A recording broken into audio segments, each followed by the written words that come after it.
We did it! It's finally out! XOXO Angel, it's finally freaking out! Thank you very much for all the support that I got. I actually can't believe this, because I just thought, you know, is this a star in my head? Whatever.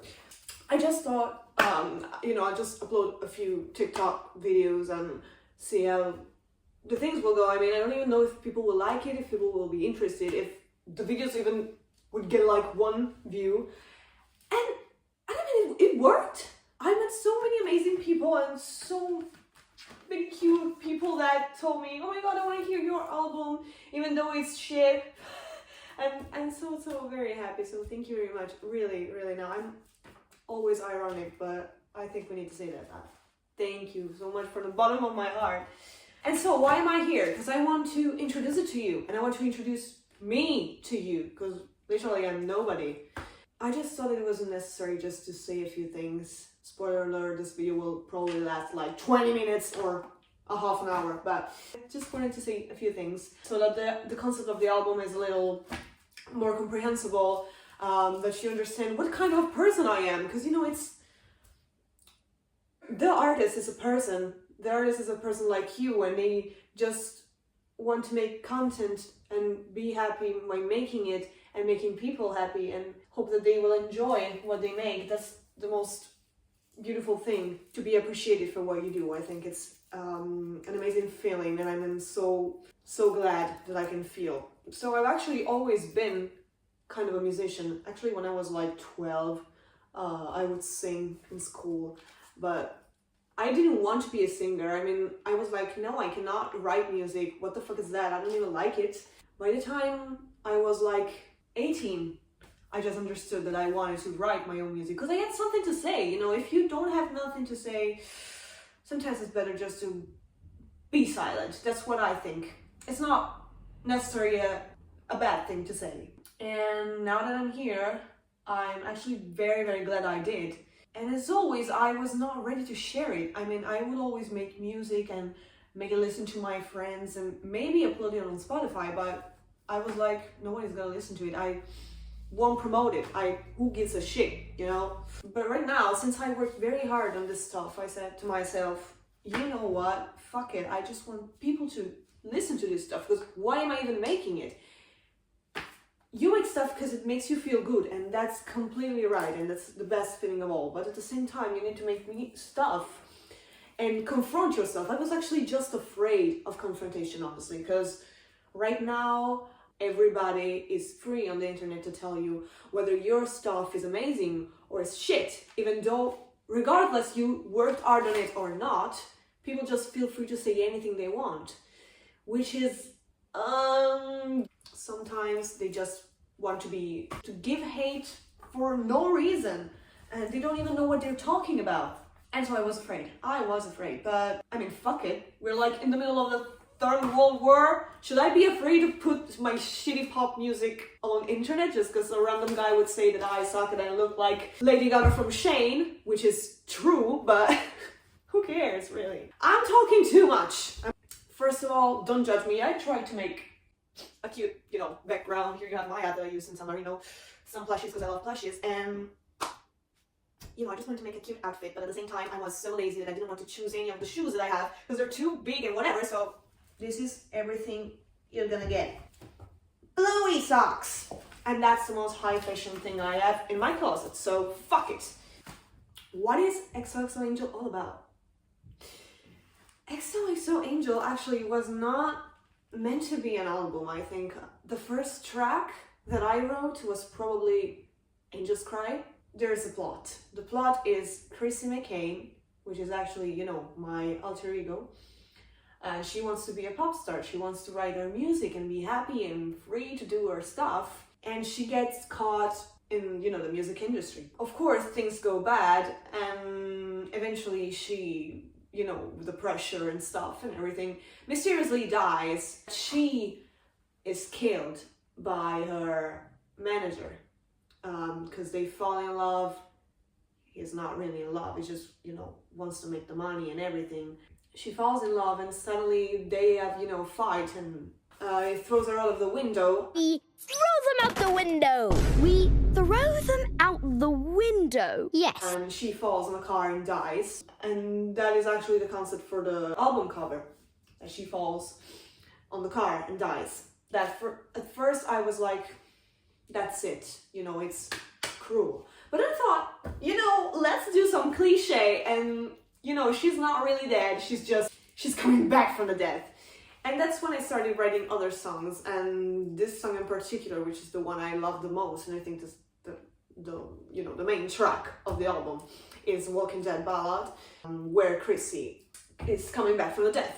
But we're gonna talk about this later. Let's just stop right here. So this is just, you know, a plot, a very simple plot for the concept album. But what is it really about is that Chrissy McCain, as my alter ego, it's literally what I've always wanted to be, what I hoped for myself somehow. Because of course I don't want to die. But you know, I'm just wanting it to be realistic, wanting it to be cruel. It's true. I mean, it happens too many times. This stuff is a criticism to the music industry, because sadly it happens, and I'm being serious. I'm not trying to do shit for, you know, the attention. I'm really telling a story. It's bad, and it's realistic, because I think that right now making my music and being a pop star would be the most amazing dream, you know. But I realistically know that if that would happen and I fulfilled my dream like Chrissy, I would probably die, because I'm an anxious person, completely delusional, full of depression, you know, relatable, I guess. Because I'm human, and I feel the pressure a lot. Even when I do things that I like, I always tend to make them worse, because I'm afraid of making mistakes. You know, every time I go on stage, I feel very prepared, but then I mess it all up, because I just, you know, make so many stuff in my brain and say, oh my god, I'm gonna sing like shit, I suck, this is terrible, no one's gonna like it. And by manifesting this stuff, I actually suck on stage. I'm a very anxious and fragile person. But I think somehow every artist is.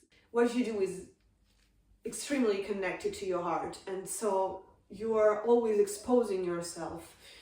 It's not an easy job, even though some people don't think being an artist is a job. It is, and it's really stressful, but it's the most amazing job in the world. So this is what the album is about. It's about me, my anxieties, my thoughts, my overthinking, my passion, my fears, everything. Chrissy McCain is me. And as soon as I understood the plot, what I wanted to write about, I just went on with it and wrote all the songs for the album and started with the aesthetic and everything and promoting, and here we are.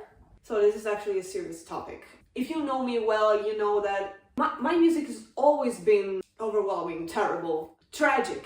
My music has always been tragic. I am a tragic person. Everything I do is tragic, really, it is. So, what about the production? The production sucks! Yeah, because no, really, it doesn't really suck. I've always produced and written everything by myself in my room, really. Home, there's the mic, my computer, and that's it. I love to do it like this because it's very personal, and I need intimacy, and I need to be alone when I write and stuff. I did it all alone, and I'm not saying this because I want you to tell me, oh my god, you're so good, you produce your album all by yourself, oh my god, yeah, slay queen. But it's not for that. I'm just saying you this because you can do it. This means you can do that. Anyone can do that. You don't necessarily need the good things, amazing pro stuff, spend all of your money because you need to make amazing music with big computers and hard anything. I just had my computer, Logic Pro, and a mic. So really, if you want to make music, there's no excuse. There's no excuse. You can do that, literally in your room. No one gives a fuck. If the music is good, it's good. Nothing is stopping you. So, before we go and analyze the tracks on the album, let's just go to the final point. Who am I? Who the fuck am I? Literally, I'm nobody. Yeah, I'm just an average girl from Rome. I'm Italian. Yeah, I'm just making my fucking music. What do you need to know about me that is connected to this album? I've never actually been a pop girl. I just do the music that I like. If it sounds good and it makes me feel good, I just do it. I don't care if it's pop and metal, whatever, rock, I just do it. But If you're a singer or musician, you know that not every song can be sung the same way. It was very hard for me to sing this album because I started writing these songs, but the moment that I had to sing them, I wrote super fucking hard melodies, incredible voice range, but I realized that I never actually sung pop very well. I'm classically trained. I'm classically trained. I actually started as a musical performer. I always wanted to be a musical performer. I still want to because I love it, and you will always see that kind of part of me. But if you know that, it's completely another way of singing stuff. I can't really belt. I never actually did. You know, I just went all over the piano, and then when the C, the central, how do you call that? The central C, C4, came, I would just, you know, falsetto, again, let's go, we don't care, we don't belt. At that moment, I started recording the tracks, and they were shit, and I said, oh fuck, I need to learn to sing again, because it's a completely another type of singing. So I needed to change the position, placement of my voice. And it was traumatizing because I thought I couldn't even sing anymore. So I had to go from angel of music, guardian, grant to me your glory, to she's $1 million baby, but she's all alone. She's $1 million baby, but she's dancing in the dark. And it was traumatizing because you always thought you could do something for your entire life, and then, you know, an evolution of that thing comes up and you're like, oh shit, I suck, I cannot sing, oh my god. And talking about that shit again, about my anxiety and fears and depression, I was like, I will never be a singer. I'm gonna have to work in retail forever. No!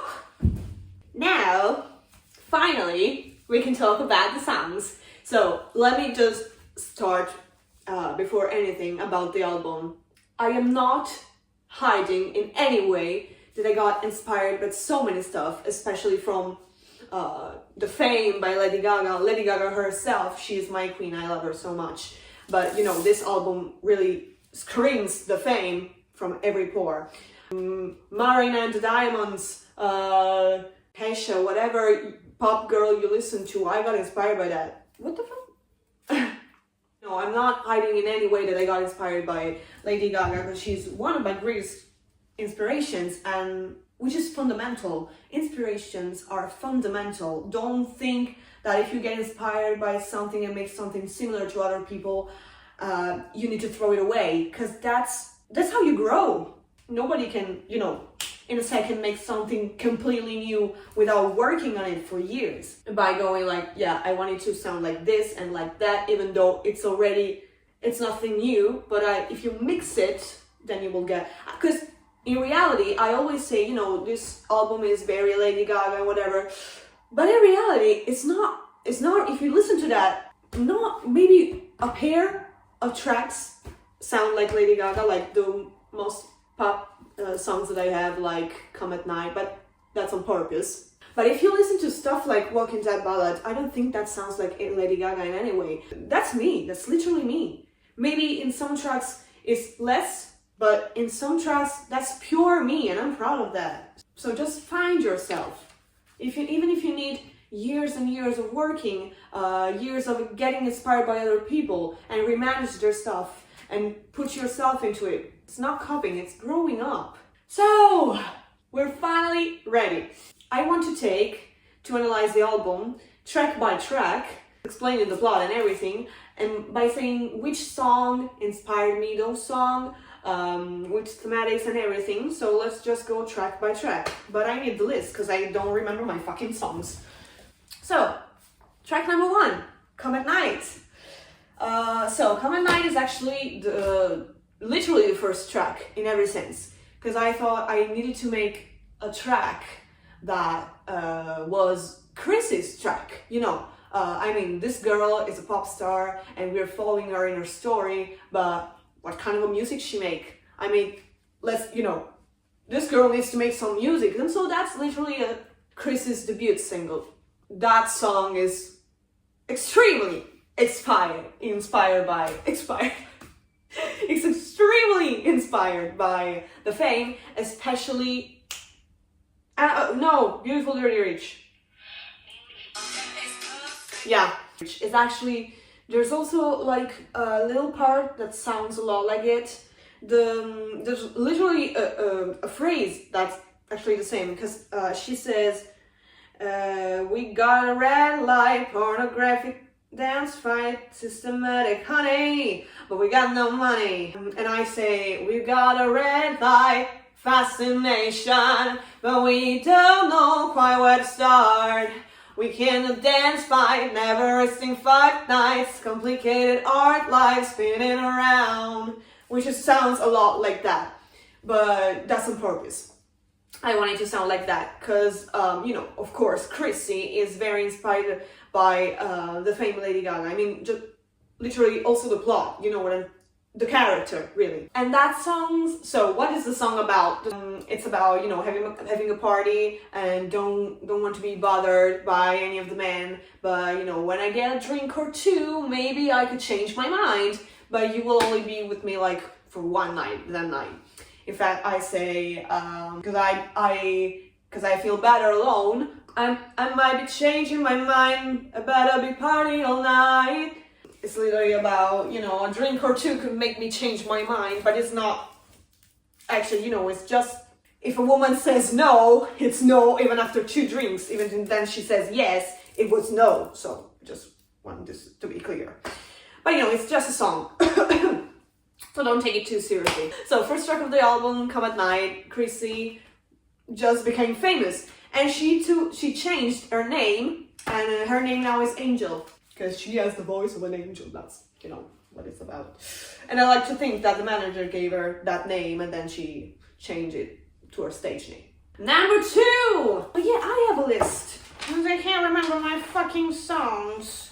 Song number 2, $1 Million Baby. I fucking love this song. $1 Million Baby is where the plot finally starts. So we're seeing Chrissy that is becoming famous, but something seems off.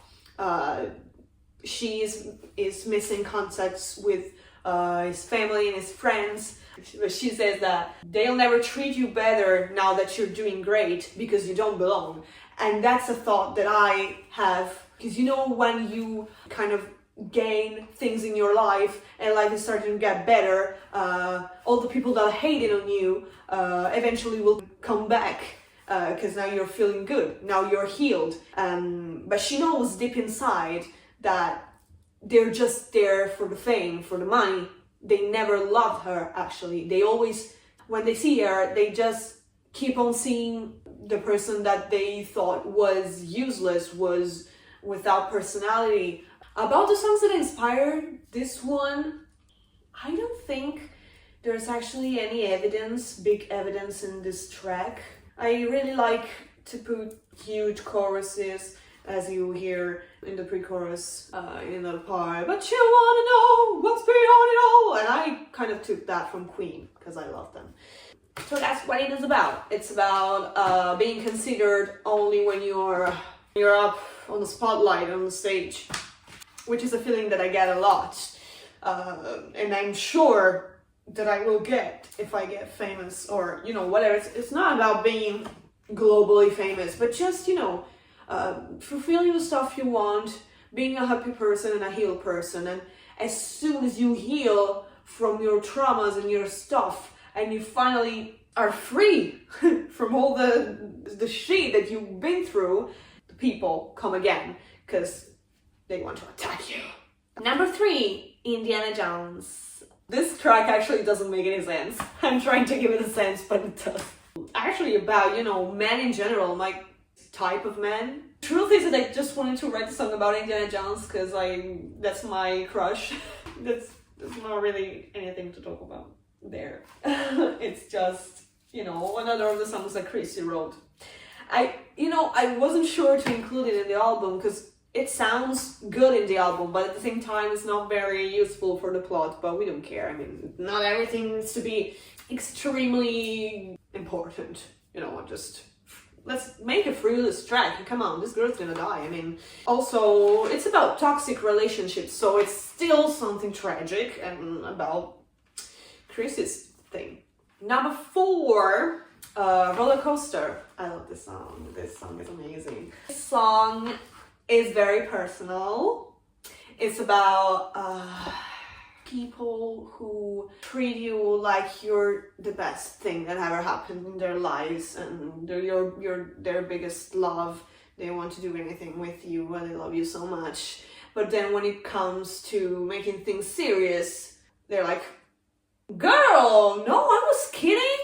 Did I just treat you like you were my girlfriend for like 3 years? No, we're not. Damn! So yeah, that's a little personal attack I wanted to make. But it's, for the plot, it's about the relationship between Chrissy and the manager. Because she is finally understanding that something is wrong, because he treats her like, you know, the best and every care. But then he goes out with other girls, then sometimes he is very rude and sometimes he has rage attacks and whatever. And so she's like, yeah, I love you, but do you love me, or is this just a game? What the fuck are we doing? About this track, yeah, the beginning really sounds a lot like Love Game. Yeah, I can say that. But I love this track. Also, as soon as it starts, it's very more like 80s disco stuff. This is the most commercial song I think that I have on the album, you know. It's a lovely track and it's completely different from Love Game. It's Hopeless. We got a ballad. I love ballads. I just am very afraid that people will find them boring, but a great ballad is even better than a fucking hard song sometimes. When writing, I think ballads for me are the easiest thing to write. But somehow this one, I think it's a good ballad, but it could have been better. I don't know. I just feel like I wrote it, because, you know, all these tracks were written like 1 year ago. And yeah, they're over, but, you know, my brain still works on the stuff, still overthinks about the stuff. And as soon as I closed the track after months, I said, oh shit, I wish I did that better, but it was too late. But I'm still satisfied. And it's very, very personal, this one too. About a guy that I don't even care about anymore, actually. That's also a regret. I mean, I really wrote a song about him, fuck it, no. But it was useful. Still using it for the plot with...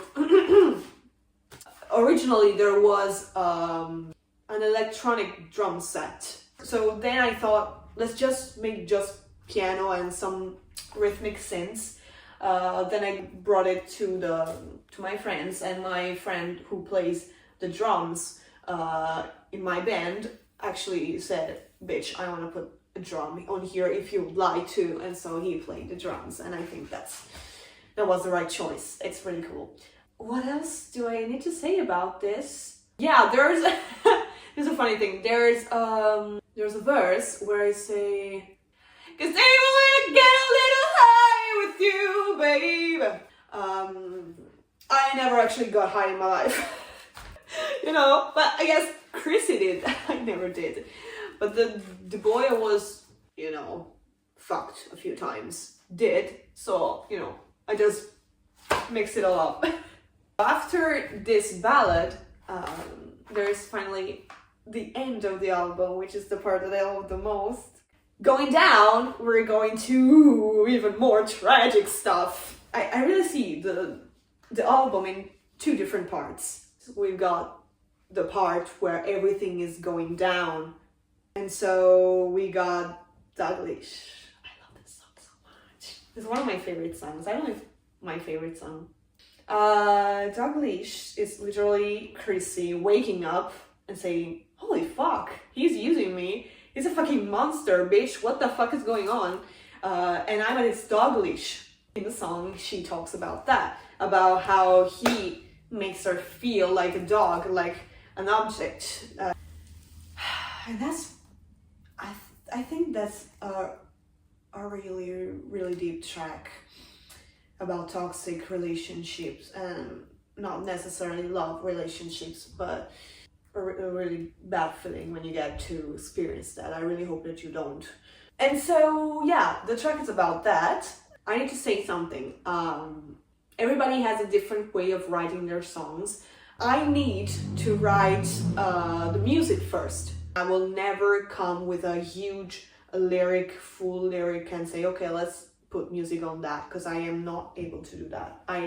It doesn't work for me. So the first thing I do is writing the music by a piano or starting with the synths on the computer, whatever. And then when the track has a form, you know, when there's chords and everything, I write the melody of the voice. Of course, the song needs to talk about something, and I usually say, okay, this song needs to talk about this, so let's write about this. But most of the times, the words come to my mind. I start singing on the track like with gibberish, you know, just saying things that don't make any sense. And the sound of that stuff, when it makes sense, I take it. And why am I telling you this? Because I really tried to change the chorus of this song, but I couldn't, because it just fits so perfectly.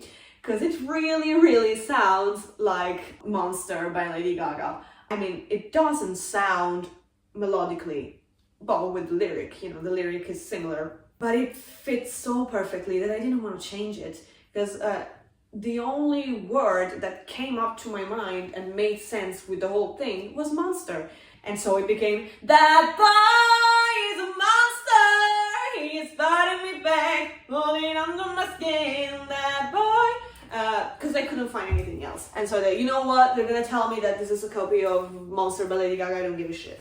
Because it's actually not, because it doesn't sound anything like Lady Gaga. It's just the fact that I say, the boy is a monster. I know, I hate that, but it was perfect. I couldn't change it, I'm sorry. So, we got Chrissy, she woke up, and now we got Walking Dead Ballad. One track better than the other. So, after confronting our manager in this gap, she's confronting our manager, she is saying, fuck you, you're killing me, you just want me as your money machine making, you know, I'm not gonna do music again, I'm dropping you. And so he throws her out of the window. Act of rage, she falls, she dies. In fact, when the track starts, Walking Dead Ballad, I decided to make these voices that at first were a little cringe, I'll admit that. But I wanted to put them, and so there's like this storytelling where everybody, the first people talking, they say, I can't believe she's done that, yeah. So they're talking about the fact that the news arrived that Chrissy McCain killed herself, because that's what everybody thinks, because, you know, she fell off a window, she was having a harsh time, everybody knew that, she was having drugs, so eventually, you know, you will think of that. That's suicide. It was not. Now she's dead, and everybody starts to talk bad of her again, because she's not any relevant anymore. And they start talking and say, I can't believe she's done that, that's very pathetic, she just wanted attention, you know, she decided to throw herself out of the window so everybody will see that she died. You know, this kind of crap things that people actually say, actually think, yeah. And now that she died, she is back on being what she used to be. Nobody. And so the song, in fact, there are some lyrics, I love the lyric of that song. She says, everybody knows my name, too bad to do when I'm about her in my bed. When you're leaving, you're a shame, but when you're gone, everyone acts like they are friends. And so as soon as she dies, everybody starts to talk about her bad, or since, you know, we're still talking about money, when people are famous and they start making gossip about them every time, and etc. And when they are dead, they think, oh my god, yeah, he was so good, so lovely, an amazing person, when the day before, when he's alive, they just talk shit about him. Yeah, so there's that, which is something that really bothers me. But there's also talking shit about them because they cannot defend themselves. You know who I'm talking about. Talking bad about people when they're dead so they cannot defend themselves. Pop stars. So all these, things that happen when you die. And she sees this stuff because she's coming back from the death. She hasn't died because somehow she is a dead girl walking. And she wants revenge because she can see what people made her about her. So it's like a revenge song. And I love the chorus because it says, "Welcome baby to the main attraction. Raise your flashlight and choreo with me. Take your picture, I get no reaction. Sail my soul and forever leave." It's talking about how when you're famous, become an object. Everybody wants to take pictures with you, and you can't even, say yes or no. It's your job. You're that now. You cannot change. This is what you wanted, but now you get, the consequences. And I love how I changed the chorus from the first one to the last one, which is not anymore "welcome to the main attraction," but it's "baby, you're the main attraction. Now your graveyard is on their TV." So the fact that when you die as a famous person, everybody will show your death, your corpse, everything. You don't even own yourself anymore, and that's the terrible part that I want to talk about in this album, of which I'm very afraid of. To the sound of applause, she's gonna turn to dust. To the sound of applause, she's gonna rock and roll. The power that the people have on you, that with an applause you need to do that and that. Let's go. To the sound of applause. So it means, when people ask or you hear the applause because you're on the stage, you need to be this and that for everybody. And then at the end of the song, now the sound of applause is just because you're dead. I don't know if this is something that we just didn't do in Italy. I don't think so. But, I have this doubt that when you're dead, everybody claps. I don't know if everybody does. Yeah, everybody does it. I don't know. I feel so stupid, but, everybody claps. And so she's telling you that now the applause that you wanted, the only one that you will get now is the one for your coffin, for your grave, because you're dead. Was it really worth it? All this stuff just for a few claps. Then the last track is Angel's Cry. I actually released this track at first and it sounded like shit because it was, on demo and whatever, and then I put it out again with another song because this is the track that reflects Chrissy's final thoughts. She says, I don't even know who I am anymore. I don't recognize myself in the mirror. I just do this stuff to please everybody else. Why am I doing this? Why did I do it? Because actually that's the ending track. She's dead. It's gone. Everything is over. Oh yeah, that's the saddest track I think that I have. Very personal, because I always feel that I have to do stuff to please others. And if I can not please other people by doing that, if I fail, what am I even doing? What am I even here for, Yeah, and that's how XOXO Angel ends. I wish I wrote more tracks for this album, but somehow when I ended it, I knew it was over. I knew it could be over like that. There will still be a track or a few tracks. I don't know. Well, I will still write some songs for Chrissy. One is almost ready, and it's Baby Right Here. It's the track that I wrote for the Eurovision Song Contest, and I didn't get it, but it's okay. And that's a very cool track. That's an angry Chrissy, like in Walking Dead Ballad. They're very similar. I think the video is over. I don't know, I mean, it's gonna last like an hour. Nobody's gonna watch this. I think I said almost everything. I just wanted to introduce the stuff that I did. I just wanted to go deep, into that and tell you that artists don't make stuff for no reason. There's always a reason behind that.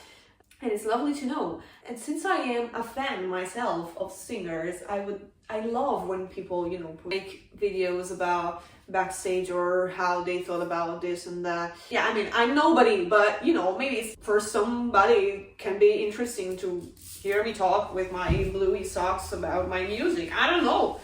That was it. I will see you very soon. I am trying my best. I really am a low budget pop star, because look at this stuff, bitch. I'm just trying. I mean, I'm just trying to fulfill my dreams, and I love that if you would be with me in this journey. I don't know where this will go, but I'm just glad that I'm trying, and that's enough. The fact that I found the courage to do this, it's enough. And I want you to remind that you are enough, because if you told me that I would go around in the bars and sing my songs and people would stop me and tell me, oh my god, that shit is good, who are you? I wouldn't have believed that. But sometimes you just need to, you know, go for it, because you will always meet walls through your journey, but that's part of it. Sometimes some delusions are worse than others. Take your time, but don't throw it all away, because you can do that. So just believe in yourself. That's really what is it all about for me. I love that people listen to my music, but most of all because it makes them feel good, and because it makes me feel good to show that little girl in high school that she was not weird, she was just different. I know that this is cliche, but I swear to God, that's how it went. I'm not faking it. That's literally how it went. I always felt wrong. I still do. But making this stuff and getting good feedback, it gives you a relief. I can finally walk with my eyes open, really. So babies, go and stream XOXO Angel. Let me know what you think about it. Even if you want to tell me, girl, what the fuck is this hype? It's horrible. You know, you're free to do that. I mean, I always say that. I'm gonna cry if you say that. But it's okay, because I'm here for it. I hope you like the album. I'll see you very soon. XOXO Angel.